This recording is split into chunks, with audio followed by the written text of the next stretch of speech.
Hello বন্ধুরা, সবাই তোমরা কেমন আছো? আশা করি তোমরা সবাই খুব ভালো আছো আর তোমাদের পুজো খুব ভালো কেটেছে। আমার না পুজো এবছর একদম ভালো কাটেনি জানো। পঞ্চমী অবধি সবই ভালো চলছিল, আমরা ঘুরতেও বেরোলাম, কিন্তু ষষ্ঠীর দিন থেকে আমার ছোট ছেলের ধুম জ্বর, সেই 105 জ্বর উঠে যাচ্ছিল, কোনো ওষুধ কোনো কিছুতেই যেন নামছিল না জ্বরটা। বরফ জলে গা কম্প্রেস করাতে করাতে 1.5-2 ঘন্টা পর গিয়ে জ্বর নামছে। যাই হোক, একাদশীর দিন গিয়ে ছেলের জ্বর পুরোপুরি চলে গেছে, এখন আগের থেকে অনেকটাই ভালো আছে। তাই জন্য পুরো পুজোটা না মনটাও খুব খারাপ ছিল আর খুব চিন্তাতেও কেটেছিল, তাই জন্য কোনো ভিডিও করিনি আর ভিডিও আপলোডও করিনি। তাই যখন আজকেও শরীরটা অনেকটাই ভালো আছে, তাই ভাবলাম আমার কিছু আনন্দের মুহূর্ত তোমাদের সাথে ভাগ করে নিই।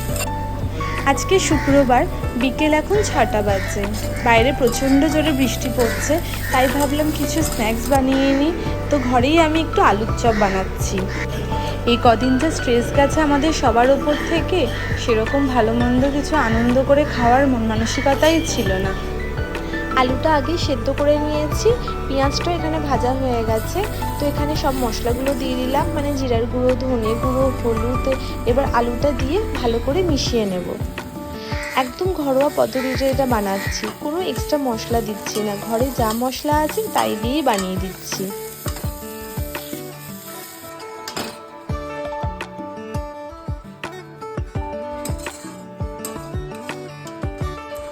এটা আমার ফার্স্ট টাইম বানানো, জানি না কেমন হবে, কিন্তু আশা করছি ভালোই হবে।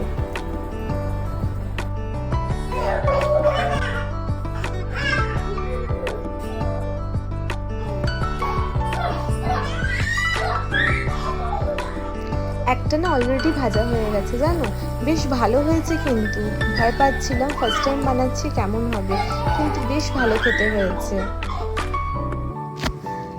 আমার বাড়ির সবচেয়ে বড় মানুষকে এবার আমি টেস্ট করতে দিয়ে দিয়েছি। আমার ঘরে না আমি যখনই নতুন কিছু ট্রাই করি, তখন আমি এনাকে দিয়ে টেস্টটা করাই। ভালো আছে মা? আমার ছোট্ট বাবাটাও কি খাবে? আচ্ছা আচ্ছা, চ চ চ। আরেকজন চাতক পাখির মতো অপেক্ষা করে বসে আছে, মানে আমার বর। তো এবার ওকেও দিয়ে দেব, ও বললো মুড়ি দিয়ে খাবে, তাই ওকে মুড়ি দিয়ে দেবো। আজকের মতো ভিডিওটা এখানেই শেষ করছি, তোমরা ভালো থেকো, টাটা।